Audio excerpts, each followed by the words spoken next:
নমস্কার, আমি মিতাস পডকাস্ট থেকে আজ আমি আপনাদের শোনাব বিমল মিত্রের লেখা একটি গল্প, লজ্জা হর। রামায়ণের যুগে ধরণী একবার দ্বিধা হয়েছিল। সে রামও নেই, সে অযোধ্যাও নেই। কিন্তু কলিযুগে যদি দ্বিধা হতো ধরণী, তো আর কারো সুবিধে হোক আর না হোক, ভারী সুবিধে হতো রমাপতির। সত্যি, অমন অহেতুক লজ্জাও বুঝি কোনো পুরুষ মানুষের হয় না। মোড়ের মাথায় দাঁড়িয়ে সবাই গল্প করছি, হঠাৎ চিৎকার করে উঠল ননীলাল। বললে, ওই আসছে রে। কিন্তু ওই পর্যন্ত। আমরা সবাই চেয়ে দেখলাম, রমাপতি আমাদের দেখেই আবার নিজের বাড়ির মধ্যে গিয়ে ঢুকল। সবাই বুঝলাম, রমাপতির যত জরুরি কাজই থাক, এখনকার মতো এই রাস্তা মারানো ওর বন্ধ। বাড়িতে ফিরে গিয়ে হয়তো চুপ করে বসে থাকবে খানিকক্ষণ, তারপর হয়তো চাকরকে পাঠাবে দেখতে। চাকর যদি ফিরে গিয়ে বলে যে রাস্তা পরিষ্কার, তখন আবার বেরোতে পারবে। বললাম, চল আমরা সরে যাই, ওর অসুবিধে করে লাভ কি? ননীলাল বললে, কেন সরতে যাব? এ রাস্তা কি ওর? লেখাপড়া শিখে এমন মেয়ে ছেলের বেহত্ত, আমরা কি ওকে খেয়ে ফেলবো? এমনই রমাপতি। রাস্তা দিয়ে চলতে গেলে পাছে কেউ জিজ্ঞেস করে বসে, কেমন আছো? তখন যে কথা বলতে হবে, মুখ তুলতে হবে, চোখে চোখ রাখতে হবে। সমবয়সী বৌদিরা হাসে, বলে, ছোট ঠাকুরপো বিয়ে হলে কি করবে? মেজ বৌদি বলে, আমাদের সামনেই মুখ তুলে কথা বলতে পারে না, তো বউয়ের সঙ্গে কি করে রাত কাটাবে ভাই? বাড়িতে অনেকগুলি বৌদি, কেউ কেউ কম বয়সী আবার। তারা নিজের স্বামীর কথাটা কল্পনা করে নেয়। যত কল্পনা করে তত হাসে। অন্য সব ভাইরা সহজ স্বাভাবিক মানুষ, ব্যতিক্রম শুধু রমাপতি। শুনতে পাই, বাড়িতেও রমাপতি নিজের নির্দিষ্ট ঘরটার মধ্যে আবদ্ধ থাকে। ঘরের মধ্যে বসে কি করে কারো জানবার কথা নয়। খাবার ডাক পড়লে একবার খেয়ে আসে, তরকারিতে নুন না হলেও বলবে না মুখে, জলের গ্লাস দিতে ভুল হলেও চেয়ে নেবে না। পৃথিবীকে এড়িয়ে চলতে পারলেই যেন ভালো। একদিন হঠাৎ বাড়ি আসার পথে দূর থেকে দেখতে পায়, হয়তো রমাপতি হেঁটে আসছে, সোজা ট্রাম রাস্তার দিকেই আসছে। তারপর আমাকে দেখতে পেয়েই পাশের গলির ভেতর ঢুকে পড়ল। 5 মিনিটের রাস্তাটা ত্যাগ করে 15 মিনিটের গলিপথ দিয়েই উঠবে ট্রাম রাস্তায়। কিন্তু তবু অতর্কিতও তো দেখা হওয়া সম্ভব। গলির বাঁকেই যদি দেখা হয়ে যায় কোনো চেনা লোকের সঙ্গে, হয়তো মুখোমুখি এসে দাঁড়িয়ে পড়লেন পাড়ার প্রবীণতম লোক। জিজ্ঞেস করে বসলেন, এই যে রমাপতি, তোমার বাবা বাড়ি আছে নাকি? নির্দোষ নির্বিরোধ প্রশ্ন। আততায়ী নয় যে ভয়ে আঁতকে উঠতে হবে, পাওনাদারও নয় যে মিথ্যে বলার প্রয়োজন হবে। একটা হাঁ কিংবা না তাও বলতে রমাপতির মাথা নিচু হয়ে আসে, কান লাল হয়ে ওঠে, কপালে ঘাম ঝরে। সে এক মর্মান্তিক যন্ত্রণা যেন। তারপর সেখান থেকে এমনভাবে সরে পড়ে যেন মহা বিপদের হাত থেকে পরিত্রাণ পেয়ে গেছে। ছোটবেলায় রমাপতি একবার কেঁদে ফেলেছিল। তার ননীলালেরই দোষ সেটা। একা একা রমাপতি চলেছিল কালীঘাট স্টেশনের দিকে। ওদিকটা এমনিতেই নিরিবিলি, বিকেলবেলা ট্রেন থাকে না। চারদিকে যত দূর চাও কেবল ধুধু ফাঁকা। বড় প্রিয় স্থান ছিল ওটা রমাপতির। আমরা তো জানতাম না। দল বেঁধে আমরাও ওদিকে গেছি। ধূমপানের হাতেখড়ির পক্ষে জায়গাটা আদর্শ। হঠাৎ নজরে পড়েছে সকলের আগে বিশ্বনাথের। বললে, আরে রমাপতি না? সকলে সত্যি অবাক হয়ে দেখলাম, দূরে রেল লাইনের পাশের রাস্তা ধরে একা একা চলেছে রমাপতি। আমাদের দিকে পেছন ফেরা, দেখতে পাইনি আমাদের। দুষ্টু বুদ্ধি মাথায় চাপল ননীলালের। বললে, দাঁড়া, এক কাজ করি, ওর কাছা খুলে দিয়ে আসি। যে কথা সেই কাজ। তখন কম বয়স সকলে একটা নিষিদ্ধ কাজ করতে পারার উল্লাসে সবাই উন্মত্ত। ননীলালের উপস্থিত টের পায়নি রমাপতি। ননীলালের রসিকতার সিদ্ধিতে সবাই মাঠ কাঁপিয়ে হো হো করে হেসে উঠেছি। কিন্তু রমাপতির কাছে গিয়ে মুখখানার দিকে চেয়ে ভারী মায়া হলো। রমাপতি হাউ হাউ করে কাঁদছে। সে গল্প বিয়ের পর প্রমীলার কাছেও করেছি। প্রমীলা বলে, আহা বেচারা, তোমরাই ওকে অমনি করে তুলেছ। সেদিন প্রমীলা বললে, ওই বুঝি তোমাদের রমাপতি? এসো এসো, দেখো, দেখে যাও। বললাম, ওকে তুমি চিনলে কি করে? প্রমীলা বললে, ও না হয়ে যায় না। আমি বারান্দায় দাঁড়িয়ে আছি, একবার মুখ তুলে পর্যন্ত চাইলে না ওপর দিকে। এই বয়সে এমন দেখা যায় না তো। বারান্দার কাছে গিয়ে দেখি সত্যি ঠিকই চিনেছে, রমাপতিই বটে। বললাম, সরে এসো, নইলে মূর্ছা যাবে এখনই। তা অন্যায়ও কিছু বলিনি আমি। ক্লাস 7-এ গুড কন্ডাক্টের প্রাইজ পেয়েছিল রমাপতি, মোটা মোটা 3খানা ইংরেজি ছবির বই। সেই প্রথম আমাদের স্কুলে ওই প্রাইজের প্রচলন হলো। স্কুলের হলে লোকারণ্য। আমরা স্কুলের ছাত্ররা সেজে গুজে গিয়ে একেবারে সামনের বেঞ্চিতে বসেছি। আমরা খারাপ ছেলের দল সবাই, কেউ প্রাইজ পাবো না। কমিশনার ম্যাকেয়ার সাহেব নিজের হাতে সবাইকে প্রাইজ দিচ্ছেন। এক একজন করে বুক ফুলিয়ে গিয়ে দাঁড়াচ্ছে আর প্রাইজ নিয়ে প্রণাম করে নিজের জায়গায় এসে বসছে। তারপর ম্যাকেয়ার সাহেব ডাকলেন, মাস্টার রমাপতি সিনহা। কেউ হাজির হলো না। সাহেব আবার ডাকলেন, মাস্টার রমাপতি সিনহা। সেক্রেটারি পরিতোষবাবু এদিক ওদিক চাইতে লাগলেন। হেডমাস্টার কৈলাসবাবু একবার চোখ বুলিয়ে নিলেন আমাদের দিকে, তারপর নিচু গলায় কি বললেন সাহেবকে গিয়ে। তারপর থেকে গুড কন্ডাক্টের প্রাইজটা বরাবর রমাপতি পেয়ে এসেছে, কিন্তু কখনো সভায় এসে উপস্থিত হয়নি। সে সময়টা কালীঘাট স্টেশনের নিরিবিলি রেল লাইনটার পাশের রাস্তা ধরে একা একা ঘুরে বেরিয়েছে সে। এরপর আমরা একে একারে লেখাপড়া ছেড়ে দিয়ে কাজে ঢুকেছি। একা রমাপতি আইএ পাশ করেছে, বিএ পাশ করেছে। আমাদের সঙ্গে কচিত কদাচিৎ দেখা হয়। দেখা যদি বা হয় তো সে একতরফা। দেখা না হলেও কিন্তু রমাপতির খবর নানা সূত্রে পেয়ে থাকি। চুল ছাড়তে ছাড়তে কানাই নাপিত বলেছিল, ছোটবাবু, দাড়িটা এবার কামাতে শুরু করুন, আর ভালো দেখায় না। আমরা তখন সবাই খুঁত ধরেছি, কিন্তু রমাপতি তখনও এক মুখ দাড়ি গোপ নিয়ে দিব্যি মুখ ঢেকে বেড়ায়। কানাই এবাড়ির পুরনো নাপিত, পৈতৃক নাপিতও বলা যায়। রমাপতিকে জন্মাতে দেখেছে। বললে, নতুন খুঁটটা আপনাকে দিয়েই বউনি করি আজ, কি বলেন ছোটবাবু? রমাপতি মুখ নিচু করে খানিকক্ষণ ভেবে বলেছিল, না না, ছিছি, লোকে কি বলবে? কানাই নাপিত বলেছিল, লোকের আর খেয়ে দেয়ে কাজ নেই তো, আপনার দাড়ি নিয়ে যেন মাথা ঘামাচ্ছে সব। না থাক রে, সামনে গরমের ছুটি আসছে, সেই সময় কলেজ বন্ধ থাকবে, তখন দিস বরং কামিয়ে। হঠাৎ যেদিন প্রথম দাড়ি কোপ কামানোর চেহারা দেখলাম, সেদিন ঠিক চিনতে পারিনি। ছাতার আড়ালে মুখ ঢেকে চলেছে রমাপতি। আমাকে দেখে হঠাৎ গতিবেগ বাড়িয়ে দিলে। নতুন জুতো পরতে লজ্জা, নতুন জামা পরতে লজ্জা। ওর মনে হয় সবাই ওকে দেখছে যেন। উমাপতিদার বিয়েতে বউ ভাতের নিমন্ত্রণে গিয়ে জিজ্ঞেস করলাম, সেজদা, রমাপতিকে দেখছি না যে, সে কোথায়?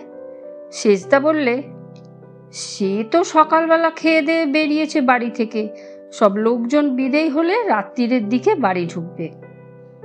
এ পাড়ায় মেয়েরা পরস্পরের বাড়ি বেড়াতে যাওয়ার অভ্যাসটা রেখেছে। যেদিন দুপুরবেলা কেউ এলো বাড়িতে, রমাপতি বাইরে সিঁড়ি দিয়ে টিপি টিপি পায়ে বেরিয়ে পড়ল রাস্তায়।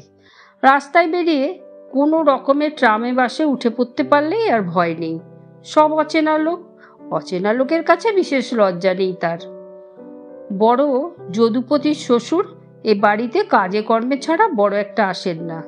মেজ উষাপতির শ্বশুরমশাই মারা গেছেন বিয়ের আগে। সেজ ভাই উমাপতিদার শ্বশুর নতুন। মেয়ে এখানে থাকলে রবিবার রবিবার দেখতে আসেন। তিনি আবার একটু কথা বলেন বেশি। বাড়ির সকলকে ডাকা চাই, সকলের সঙ্গে কথা কওয়া চাই, সকলের খোঁজ খবর নেওয়া চাই। মেয়েকে বলেন, হ্যাঁ রে, তোর ছোট দেওরকে তো কখনো দেখতে পাই না, এতদিন ধরে আসছি। মেয়ে বলে, ছোট ঠাকুরপোর কথা আর বলো না বাবা, তুমি রবিবারে আসবে শুনে সকালবেলায় সেই যে বেরিয়ে গেছে বাইরে, আর আসবে সেই দুপুরবেলা 12টার সময়। তাও বাড়ির বাইরে থেকে যদি বুঝতে পারে তুমি চলে গেছো তবে ঢুকবে, নইলে 1 ঘন্টা পরে আবার আসবে। উমাপতিদার শ্বশুর হাসেন, বলেন, কেন রে, আমি কি করলাম তার? মেয়ে বলে, তুমি বাড়ির লোকের সঙ্গেই কখনো কথা বলতে শুনিনি। ছোট ঠাকুরপো বাড়িতে থাকলে টের পাওয়া যায় না ঘরে আছে কি নেই। উমাপতির শ্বশুর কি ভাবেন কে জানে, কিন্তু এ বাড়ির লোকের কাছে এ ব্যাপার গা সওয়া। মা বলেন, তোমরা কিছু ভেবো না বৌমা, রমা আমার ওই রকম, আমার সঙ্গেই লজ্জায় বলে কথা বলে না। কথাটা অবিশ্বাস্য হলেও একেবারে মিথ্যে নয়। স্বর্ণময়ীর সেবার ভীষণ অসুখ হয়েছিল। ছেলেরা রাতের পর রাত জেগে মায়ের সেবা করতে লাগলো। বউদেরও বিশ্রাম নেই, ডাক্তারের পর ডাক্তার আসে, ইঞ্জেকশন, ওষুধ, বরফ, অনেক কিছু। একটু সেরে উঠে স্বর্ণময়ী চারদিকে চেয়ে দেখলেন, বললেন, রমা কোথায়? রমাপতি তখন ঘরে বসে বই পড়ছিল দরজা ভেজিয়ে দিয়ে। বর্তা একেবারে ঘরে ঢুকে বললেন, মার এত বড় একটা অসুখ গেল আর তুমি একবার দেখতে গেলে না? দাদার কথায় রমাপতি অবশ্য গেল মাকে দেখতে। রোগীর ঘরে তখন বাড়ির লোক, আত্মীয় স্বজনে পরিপূর্ণ। রমাপতি কিন্তু কিছুই করল না, কিছু কথাও বেরোলো না তার মুখ দিয়ে। চুপচাপ গিয়ে খানিকক্ষণ সকলের পেছনে দাঁড়ালো সসংকোচে। তারপর কেউ দেখে ফেলবার আগেই পালিয়ে এসেছে আবার নিজের ঘরে। স্বর্ণময়ী সে কথা এখনো মনে আছে। বলেন, তোমরা ভাবো ওর বুঝি মায়াদয়া কিচ্ছু নেই? আছে বৌমা, সেদিন নিজের চোখে দেখলাম যে দোতলার বারান্দায় মেজ বৌমার ছেলে ঘুমোচ্ছিল, কেউ কোথাও নেই। রম্মু আমার দেখি ছেলের গাল টিপে দিচ্ছে, মুখ পয় চুমু খাচ্ছে, সে যে কি আদর কি বলবো তোমাদের। রমু যে আমার ছেলেপিলেদের অমন আদর করতে পারে আমি তো দেখে অবাক। তারপর হঠাৎ আমায় দেখে ফেলতেই আস্তে আস্তে নিজের ঘরে চলে গেল। প্রতিবেশীরা বেড়াতে এসে বলে, তোমার ছোট ছেলের বিয়ে দেবে না দিদি? স্বর্ণময়ী বলেন, রমুর বিয়ের কথা ভাবলেই হাসি পায় মা। ও আবার সংসার করবে, ছেলেপুলে হবে, যার কাছা খুলে যায় দিনে 10 বার। তরকারিতে নুন না হলে বলবে না মুখ ফুটে, 1 গ্লাস জল পর্যন্ত চেয়ে খাবে না, একবারের বদলে 2 বার ভাত চেয়ে নেবে না। তা এই হলো রমাপতি সিংহ। একে নিয়েই আমাদের গল্প। আমার এক আত্মীয় একদিন টেলিফোন ডেকে পাঠালেন বাড়িতে। বললেন, তোমাদের পাড়ার রমাপতি সিংহ বলে কোনো ছেলেকে চেনো? বললাম, চিনি, কিন্তু কেন? তিনি বললেন, ছেলেটি কেমন? আমার রেবার সঙ্গে মানাবে? রেবাকে চিনতাম। আইএতে 10 টাকার স্কলারশিপ পেয়েছিল, 3rd ইয়ারে পড়ছে, বেশ স্মার্ট মেয়ে। বাবার কাছে মোটর চালানো শিখে নিয়েছে। অটোগ্রাফের খাতায় জওহরলাল নেহেরু থেকে শুরু করে কোনো লোকের সই আর বাদ নেই। নিজে ক্যামেরায় ছবি তোলে, ভায়োলিন বাজিয়ে মেডেল পেয়েছে কলেজের মিউজিক কম্পিটিশনে। মোট কথা যাকে বলে কালচার্ড। আমি সেদিন সম্মতি দিলে বোধহয় বিয়েটা হয়েই যেত। পাত্র হিসাবে রমাপতি খারাপই বা কি? নিজে শিক্ষিত, কলকাতায় নিজেদের 3খানা বাড়ি, সংসারে ঝামেলা বলে কিছু নেই। বোনেদেরও সকলের বিয়ে হয়ে গেছে। 4 ভাই, বেশ উপার্জনক্ষম, ভাইদের মধ্যে মিলও খুব। রেবার মা বলেছিলেন, কিন্তু কেন যে তুমি আপত্তি করছো বাবা, বুঝতে পারছি না। আমি বলেছিলাম, রেবাকেই জিজ্ঞাসা করে দেখুন মাসিমা, এসব শুনেও যদি মত দেয় তো। কিন্তু রেবাই নাকি শেষ পর্যন্ত মত দেয়নি। আজ ভাবছি সেদিন সম্মতি দিলেই হয়তো ভালো করতাম। শেষ পর্যন্ত রেবার বিয়ে হয়েছিল এক বিলেত ফেরত অফিসারের সঙ্গে। তারপর সে ভদ্রলোক শেষকালে, কিন্তু সে কথায় গল্পে অবান্তর। এরপর ননীলাল এসে খবর দিয়েছিল, ওরে রমাপতির বিয়ে হচ্ছে যে। আমরা সবাই অবাক হয়ে প্রশ্ন করেছিলাম, সে কি, কোথায়? ননীলাল বললে, খবর পেলাম এবার আর কলকাতায় সম্বন্ধ নয়, জব্বলপুরে। জব্বলপুরে কার মেয়ে কি করে? সব খবর ননীলালই বার করলে। শেষে একদিন বললে, ভাই, চোখের ওপর নারী হত্যা দেখতে পারবো না, আমি ভাঙচি দেব। সত্যি সত্যি ননীলাল ঠিকানা জোগাড় করে বেনামি চিঠি দিলে একটা। আপনারা যাকে পছন্দ করেছেন তার সম্বন্ধে কলকাতায় এসে পাড়ার লোকের কাছে ভালো করে সংবাদ দেবেন। নিজেদের মেয়েকে এমন করে গলায় ফাঁস লাগিয়ে দেবেন না, ইত্যাদি অনেক কটু কথা। বিয়ে ভেঙে গেল। শুধু সেবারই প্রথম নয়, যতবার ননীলাল বা আমরা কেউ সংবাদ পেয়েছি চিঠি লিখে বিয়ে ভেঙে দিয়েছি। আমাদের সত্যিই মনে হয়েছে রমাপতির সঙ্গে বিয়ে হলে সে মেয়ের জীবনে বিড়ম্বনার আর অবধি থাকবে না। কিন্তু হঠাৎ একদিন বিনা ঘোষণায় রমাপতির বিয়ে হয়ে গেল। কেউ কোনো সংবাদ পায়নি। মাত্র একদিন আগে খবরটা আমার কানে এলো। প্রমীলাও বহরমপুরের মেয়ে। বললাম, বহরমপুরের কমল মজুমদারকে চেনো নাকি? খুব বড় উকিল, তার মেয়ে প্রীতি মজুমদার। প্রমীলা চমকে উঠল। প্রীতি?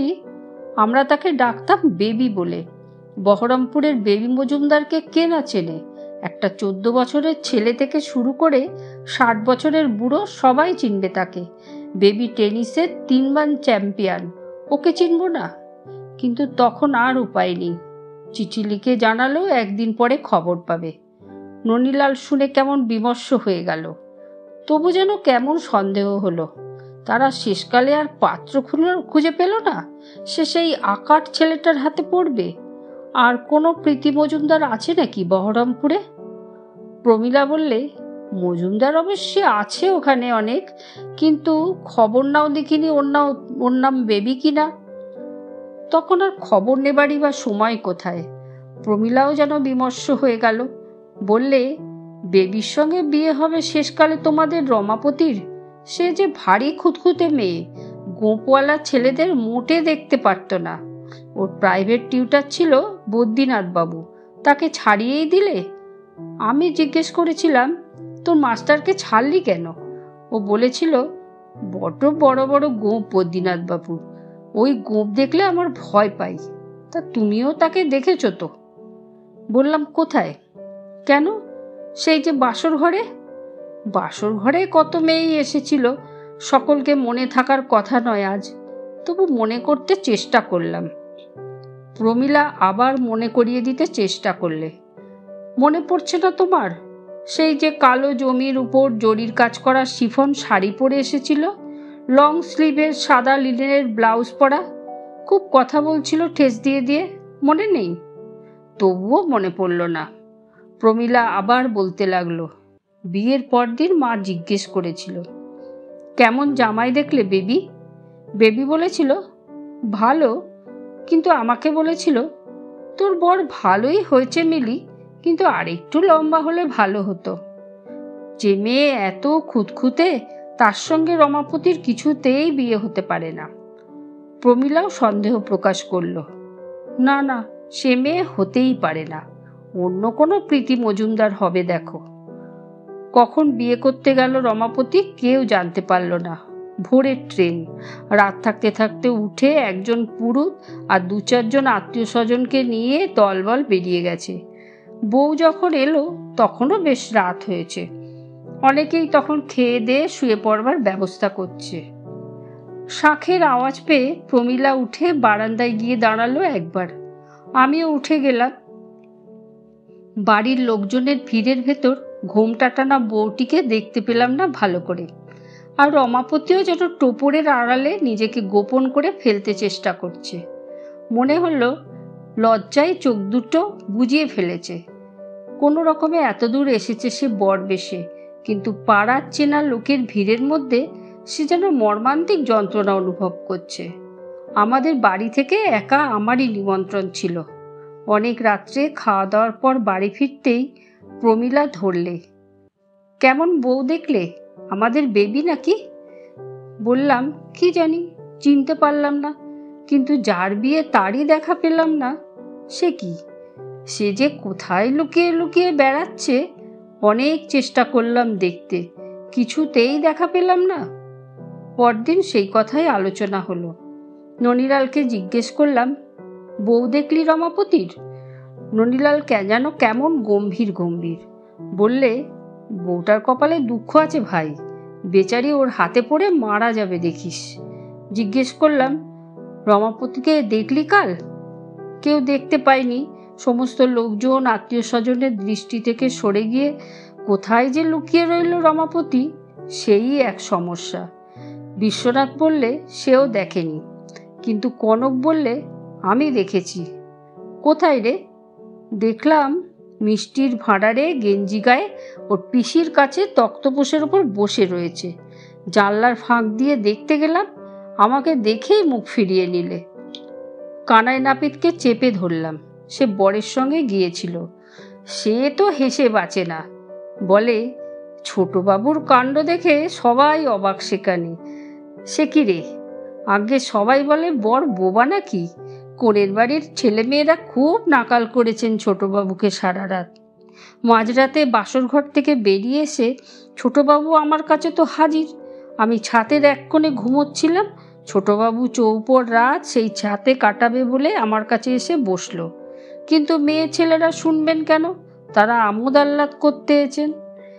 কিন্তু পরদিন প্রমীলার কাছে যা শুনলাম তাতে আমার বাকরোধ হয়ে এলো। প্রমীলা ভোরবেলা উঠেই ওদের বাড়ি গিয়েছিল, আর ফিরে এলো বেলা 10টার সময়। বললাম, এত দেরি হলো, দেখা হয়েছে? প্রমীলা বললে, গেছি বউ দেখতে, আর না দেখে ফিরে আসবো? গিয়ে বললাম, মাসিমা, তোমার বউ দেখতে এলাম, কাল শরীর খারাপ ছিল বলে আসতে পারিনি। মাসিমা বললে, ছেলে বউ তো এখনো ঘুমোচ্ছে, তা বসো মা একটু। তা দরজা খুললো বেশ বেলা 9টার সময়। তোমার বন্ধু তো আমাকে দেখেই পালিয়ে গেল কোথায়। বেবি কিন্তু ঠিক চিনতে পেরেছে। আমাকে দেখেই বললে, মিলি তুই? তারপরে শোবার ঘরে নিয়ে গিয়ে বসালো আমায়। দেখলাম সমস্ত বিছানাটা একেবারে ওলট পালট। নতুন খাট, বিছানা, নয়ন সুখের চাদর, বালিশের ওয়ার, পাশাপাশি দুটো বালিশ একেবারে সিঁদুরে মাখামাখি। বেবির মুখে গালেও সিঁদুরের দাগ, বিছানায় শুকনো ফুল ছড়ানো। আমি হাসছিলাম দেখে বেবি জিজ্ঞেস করলে, হাসছো যে? বললাম, সারা রাত ঘুমোসনি মনে হচ্ছে। বেবি বললে, ঘুমোতে দিলে তো, বলে মুখ টিপে টিপে হাসতে লাগলো। আমিও স্তম্ভিত। বললাম, বললেই কথা, তারপর শোনোই তো। প্রমীলা আবার বলতে লাগলো। তারপর আমি জিজ্ঞেস করলাম, তোর বর কেমন হলো? তা শুনে কি উত্তর দিল জানো?